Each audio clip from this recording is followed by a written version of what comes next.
Hello everyone, एक बार फिर से आप सभी का स्वागत है 10th मैथमेटिक्स क्लास में। अपना चल रहा है चैप्टर नंबर 7 कोऑर्डिनेट ज्योमेट्री। 7.1 हमारी हो गई, 7.2 के कुछ क्वेश्चन कर लिए। इस लेक्चर में हम करेंगे क्वेश्चन नंबर 6 से 7.2 के। और इस लेक्चर में हम जितने भी क्वेश्चन कर रहे हैं वो सारे के सारे बहुत ज़्यादा इंपॉर्टेंट है। बता दूं, यहाँ काफ़ी ज़्यादा संभावना है कि आएंगे। और आएंगे क्या, उससे पहले ये मानते हैं कि अब ये जो क्वेश्चन हैं वो पूरे इस चैप्टर की 7 चैप्टर की रीढ़ की हड्डी कह सकते हैं। यानी कि यहाँ से क्वेश्चन उठने की बहुत संभावना है। एक जो 7.1 के कुछ क्वेश्चन थे, लास्ट के 3-4 क्वेश्चन, और बाकी इस लेक्चर में हम जितने भी क्वेश्चन करेंगे बहुत ज़्यादा इंपॉर्टेंट है। तो इसलिए ये ध्यान रखें कि वीडियो को अपने लेक्चर को पूरा लास्ट तक देखना है और पहले समझना है। समझने के बाद में आप क्वेश्चन कीजिएगा। ये नहीं है कि साथ के साथ कॉपी ली, थोड़ा पॉज किया, फिर वो नोट कर लिया, पॉज कर दिया, फिर नोट कर लिया। ऐसे नहीं आते क्वेश्चन। आप पहले पूरा लेक्चर देखो, बिल्कुल ऐसे जैसे क्लास में देखते हैं, और फिर रफ कॉपी पर करो। पहले रफ कॉपी पर अगर आपको दिक्कत आ रही है तो फिर दोबारा देख लो। ऐसे नहीं है कि उतारना है, उतारने से समझ में नहीं आएंगे, क्योंकि जब तक खुद का माइंड नहीं चलेगा, कोई दुनिया में कोई टीचर नहीं है जो आपको सिखा पाए। तो इसलिए कहूँगा पहले लेक्चर पूरा ध्यान से देखिए, एक एक पॉइंट को समझिए। समझ नहीं आ रहा है तो थोड़ा सा बैक करके फिर देख लीजिएगा, और फिर रफ कॉपी पे कीजिएगा। रफ कॉपी के बाद में जहाँ आपको कमियाँ दिक्कत लग रही है वो फिर दोबारा से चेक कर लो कि हाँ कैसे होगा। आफ्टर दैट जब आप ये ऐसा करने के बाद जब आप फेयर पर करोगे तो आपके अंदर एक अलग ही विश्वास होगा कि हमें ये क्वेश्चन आते हैं, और ऐसा करने के बाद कभी क्वेश्चन भूले नहीं जाते, बिल्कुल अच्छी तरह समझ में आएगा। तो आइए अब स्टार्ट करते हैं क्वेश्चन को, ठीक है। तो पॉइंट क्या कहता है, फाइंड द रेशो फाइंड करना है in which the line segment joining the points A and B divided by this point. क्या कहता है कि ये जो पॉइंट है इन दोनों को मिलाने वाली, मान लो ये कोई लाइन है अपने पास में, इस पॉइंट का नाम हम ए दे दें। क्या है पहले का 310, और ये पॉइंट हो गया बी, कितना है 6 - 8। कहता है find the ratio in which the line segment joining the point A and B is divided by -1/6। एक कोई पॉइंट है यहाँ पर -1 and 6, इससे डिवाइड होता है। यानी कि ए और बी को ये जो पॉइंट है 1/6 ये किस रेशो में डिवाइड करता है। अब तक हमने जितने भी क्वेश्चन किए थे उसमें रेशो निकालना था, ये पॉइंट निकालना था। और अब की बार क्या पूछ लिया इसने, रेशो पूछ लिया। तो जब भी रेशो पूछे तो रेशो को मान लोगे K/1 या M/1 मान लो, लेकिन रेशो को ज़्यादातर हम K से मानते हैं, K/1। समझ में आया, 1 लिया जाता है। अगर हम M1 और M2 ले लेंगे ना तो डबल इक्वेशन चाहिएगी अपने को, क्वेश्चन लेंथी होगा। तो हम इसलिए क्या करेंगे, K और 1 मानेंगे। याद रखना, रेशो कभी भी मानना हो तो वही करेंगे। सेक्शन पॉइंट दिया है, सेक्शन पॉइंट के नीचे सेक्शन पॉइंट का फॉर्मूला लगाएंगे और ये कर देंगे। तो आइए करते हैं स्टार्ट। रेशो निकालना, इस पॉइंट को C मान लेंगे, रेशो मान लेंगे K/1। तो लेट ए क्या है -310, इनको ऐसे ब्रैकेट में रखना है, एंड B 6 - 8, ठीक है। लेट सेक्शन पॉइंट, इस पॉइंट को नाम क्या दे दिया, सेक्शन पॉइंट, क्योंकि ये डिवाइड करता है, C मान लिया। क्या है -1/6। लेट, अब लिख देंगे let point C divide AB इन K/1। समझ में आ गया। तो यहाँ पर M1 का वैल्यू क्या आ गया, M1 का वैल्यू क्या आ गया, और M2 कितना आ गया, 1 आ गया। देखो फॉर्मूला क्या होता है, फॉर्मूला अपना सेक्शन पॉइंट का निकालें तो M1, जैसे ये सेक्शन पॉइंट अपना XY, इसका फॉर्मूला होता है M1 X2 + M2 X1, Y में M1 + M2। जब इतना करते हैं ना तो इसमें X का वैल्यू आता है, और Y का वैल्यू कैसे आता है, M1 Y2 + M2 Y1 upon में M1 + M2। जब ये इतना करें तो Y का वैल्यू आता है, ठीक। और जब रेशो निकालना हो, रेशो निकालना हो तो इनमें से एक पॉइंट भी अगर अपने को पता हो सेक्शन पॉइंट में, यहाँ तो चलो क्वेश्चन में तो इसने दोनों दे रखे हैं, बाकी इन दोनों में अगर एक भी पॉइंट पता हो तो हम रेशो निकाल देंगे। मान लो हमें x का पता है तो ये वाला रख के, ये वाला लिख के और इक्वल में ये वैल्यू जो भी इस पॉइंट की दी हुई है, जैसे यहाँ कितना दिया हुआ है इसमें को -1 के इक्वल कर देंगे और अलग अलग निकाल देंगे। और अगर y से निकालना चाहते हैं तो इसको 6 के इक्वल कर देंगे, रेशो आ जाएगा। समझ में आ गया? तो जब रेशो निकालना हो तो दोनों को अलग अलग ले लेना। क्या? जो हमने फॉर्मूला इकट्ठा दिया था ना ऐसे, उनको अलग अलग करके, और x का है ना उसके सामने x का वैल्यू रख दो, y है उसके सामने y का वैल्यू रख दो। तो देखिए, तो यहाँ लिख दिया कि लेट सेक्शन पॉइंट C, और मान लिया कि लेट C डिवाइड AB इन k:1।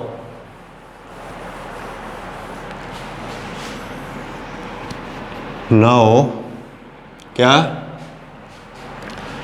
m1 x2 plus m2 x1 upon में m1 प्लस m2 इतना करेंगे तो किसका वैल्यू आता है सेक्शन पॉइंट में? x का आता है, ये वाला। समझ में आ गया? तो इसके नीचे इसका वैल्यू रखो। m1 को क्या माना है हमने? k, x2 कितना है? ये वाला है ना 6 प्लस m2 कितना है 1 और x2 कितना है आपका -3, ठीक। बटे में m1 कितना है? k plus 1 is equal to x, section point में वैल्यू कितना आया? -1। और y का करना चाहो ना, ये वाला वैल्यू रखो। दोनों को करने की जरूरत नहीं है, एक को ही करना है, ठीक है। y वाला भी कर सकते हैं, तो ये आ जाएगा 6k -3 अपॉन में k plus 1 is equal to -1। Cross multiply कर देंगे भाई, 6k -3 अपॉन में k, क्रॉस मल्टीप्लाई किया अपॉन में 1 है तो क्या हो गया? 1 से किया तो यही आ गया, ठीक है। और माइनस से 1 से करेंगे तो माइनस का k -1, ये इधर आ जाएगा, k इधर लेके आएंगे तो क्या हो गया? 6k, और इधर आके क्या हो गया? k -1, ये इधर आ गया, क्या हो गया? +3। तो ये आ गया 7k इज इक्वल टू 2 ना, और k क्या आ गया? 2/7। k का मतलब क्या हुआ? k अपॉन में 1। तो देयरफॉर रेशो क्या आ गया आपके पास में? रेशो आ गया 2:7। क्लियर हुआ? 2/7 है ना, तो 2:7। अब देखते हैं नेक्स्ट क्वेश्चन।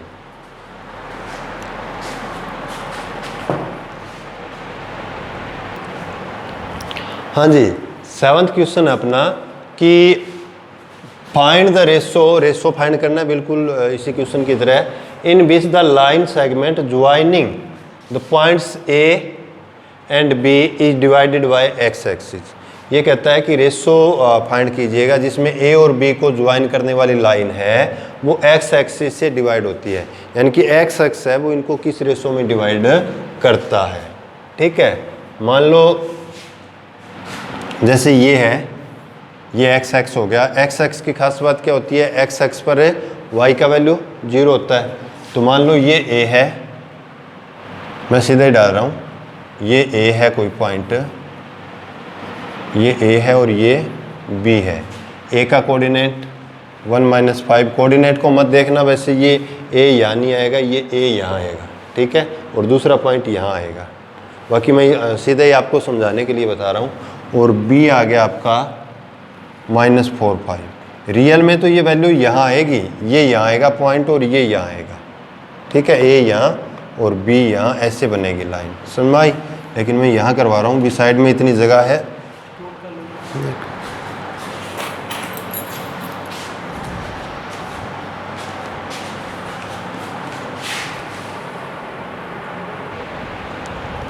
हाँ जी, कोई आ गया था बीच में।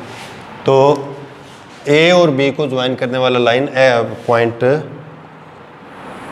x एक्स पर है। जैसे ये पॉइंट हो गया, कहता है A और B को ज्वाइन करने वाली लाइन सेगमेंट को x एक्स है वो किस रेशो में डिवाइड करता है। हमें पूछा है रेशो पूछा है, तो पहले पार्ट को k मान लिया और इसे मान लिया 1। जब रेशो दिया हो तो सेक्शन पॉइंट में कम से कम एक वैल्यू पता होना चाहिए अपने को, है ना। किस कहाँ से डिवाइड होता है? ये x एक्स से डिवाइड होता है। तो ये कौन सा पॉइंट हुआ? सेक्शन पॉइंट हुआ। सेक्शन पॉइंट हुआ तो सेक्शन पॉइंट में का वैल्यू क्या है? x एक्स पर x का वैल्यू तो पता नहीं, लेकिन x एक्स पर y का वैल्यू 0 होता है। तो ये पॉइंट आ गया आपका CX0, ठीक है। आइए अब करते हैं क्वेश्चन। तो लेट a क्या है? 1 - 5, b है -4 5 अब लिख देंगे लेट पॉइंट, ऐसे लिखना है हमें, let point C lie on X axis which divide A B in क्या k:1, k:1 मतलब k:1 में डिवाइड करते हैं। अब रीज़न लिख देंगे बिकॉज, क्योंकि because C lie on X axis, C X axis पे लाई करता है, इम्प्लाइज दैट सी का वैल्यू क्या आ गया x0, क्योंकि एक्स एक्स पर वाई यानी कि दूसरे जो पॉइंट है उसका वैल्यू 0 होता है। अब वही कर दो, सेक्शन फॉर्मूला लगा दो। यहाँ किसका वैल्यू पता है अपने को, y का वैल्यू पता है, y का पता है तो x का y का वैल्यू पता है तो y वाला लिख देंगे। नाउ वही हो गया क्वेश्चन। नाउ y का वैल्यू है पता है ना, तो y वाला जो दो हिस्से होते हैं सेक्शन पॉइंट में, y वाला लिखेंगे क्या m1 y2 plus m2 y1 upon में m1 प्लस m2 बराबर कितना है, y का वैल्यू 0। m1 क्या है फर्स्ट है, सो k इंटू y2 ये वाला हुआ ना 5 प्लस m1 1 इंटू y1 -5 ही होगा, चेक कर लेते हैं। 3 5 1 -5 -4 5, ठीक है। अपॉन में m1 कितना है भाई k plus 1 is equal to क्या है 0, तो 5k -5 अपॉन में k plus 1 is equal to 0। Cross multiply किया 1 के साथ इसका किया तो ये आ गया 5k -5 और ये इक्वल में क्या चला गया दिस इंटू 0, ठीक है। 5k आ गया आपका 0।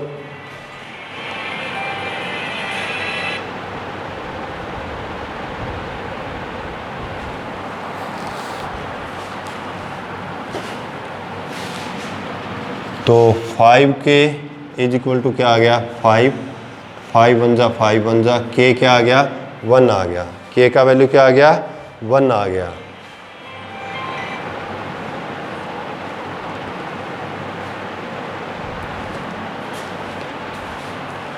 k का वैल्यू क्या आ गया 1 आ गया, ठीक है। तो k का वैल्यू 1 का मतलब k अपॉन में 1 था रेशो, तो देयरफॉर रेशो क्या हुआ, रेशो हुआ आपका 1:1। 1:1 का मतलब रेशो सेम है तो जो c है वो मिड पॉइंट है दोनों का। अब एक और पूछा इसने, अच्छा एक चीज़ मैं इसमें आपको नहीं बताई थी,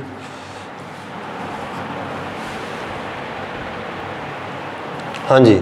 अभी अपना नेक्स्ट क्वेश्चन है कि नेक्स्ट क्वेश्चन से पहले मैं थोड़ा सा बता दूं कि मिड पॉइंट का जिक्र होगा इसमें। मिड पॉइंट जब भी निकालते हैं, दो का मिड पॉइंट निकालते हैं, जैसे ये हो गया x1 y1 कोई पॉइंट है और ये है x2 y2, और इनका जब मिड पॉइंट निकाला जाता है ना, तो मिड पॉइंट जब सेक्शन फॉर्मूले को सोल्व करके हम निकालते हैं तो मिड पॉइंट इसका आता है x1 plus x2 upon 2 comma y1 plus y2 upon 2। x1 plus x2 upon 2 किया, यानी कि x1 और x2 को ऐड करके अपॉन में 2 करेंगे तो यहाँ आधा करेंगे, 2 का मतलब आधा करेंगे तो x का वैल्यू आ गया, और y में y प्लस करके हाफ किया तो y का वैल्यू आ गया। फॉर एग्जांपल ये है 1 7 है, ठीक है, और ये है 5 9, तो इनका मिड पॉइंट क्या होगा, x में x जोड़ो, पहला x का वैल्यू है ना, इसको ऐड करो, 1 और 5 6 6 का आधा कितना हो गया 3, 7 और 9 16 16 का आधा कितना हो गया 8। समझ में आ गया, ये फॉर्मूला है। तो अब आते हैं क्वेश्चन पर। कहता है कि if 1 2 4y x6 and 3 5 and, ये तंग कर रहे हैं मुझे,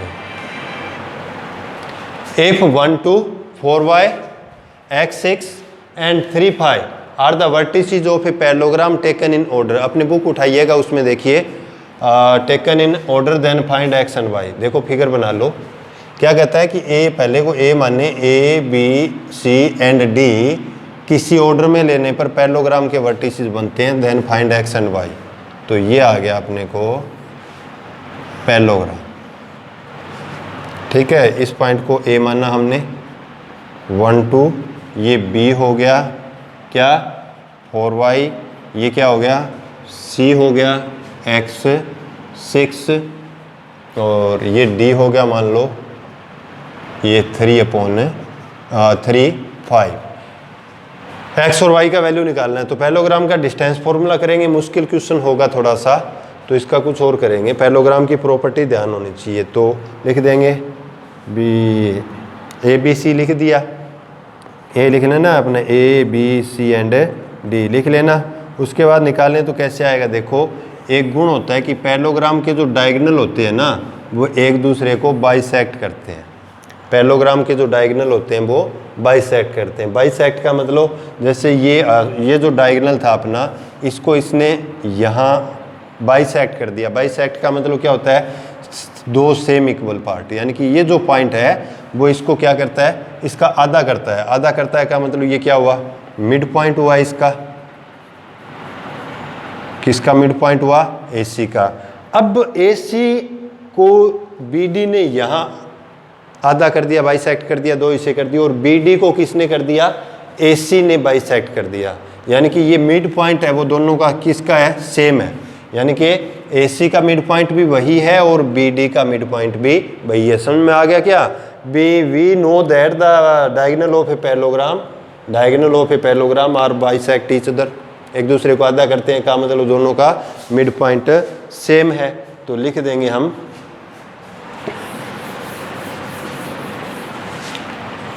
वी नो दैट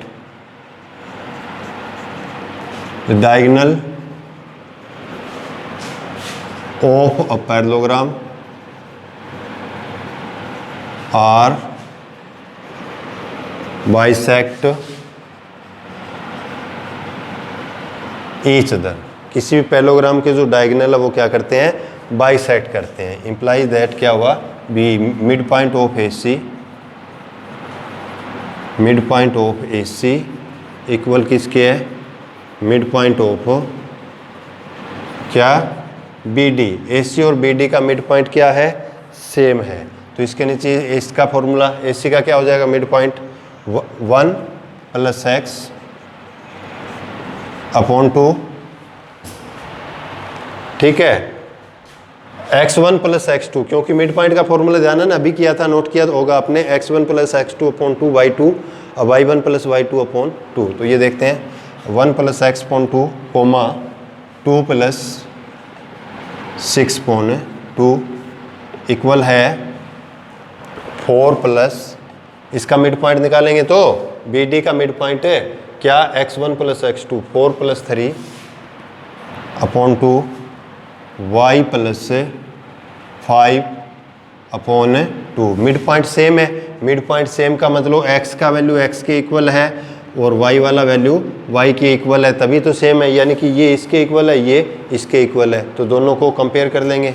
तो कंपेयरिंग लिख देंगे, कंपेयरिंग कोरस्पॉन्डिंग एलिमेंट, ठीक है। यानी कि 1 + x upon 2 is equal to 4 + 3 upon 2 and क्या 2 + 6/2 इज इक्वल टू y + 5/2।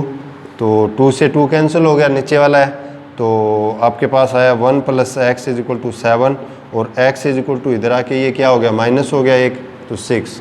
2 से 2 कैंसिल हो गया, ये कितना आ गया 8 इज इक्वल टू y + 5 अगर इधर लेके आएंगे तो माइनस होगा, यानी कि y क्या आ गया 3। तो देयरफॉर नीचे लिख देंगे x 6 है और y 3 है। समझ में आया है, ठीक है। आगे एक क्वेश्चन और देखते हैं।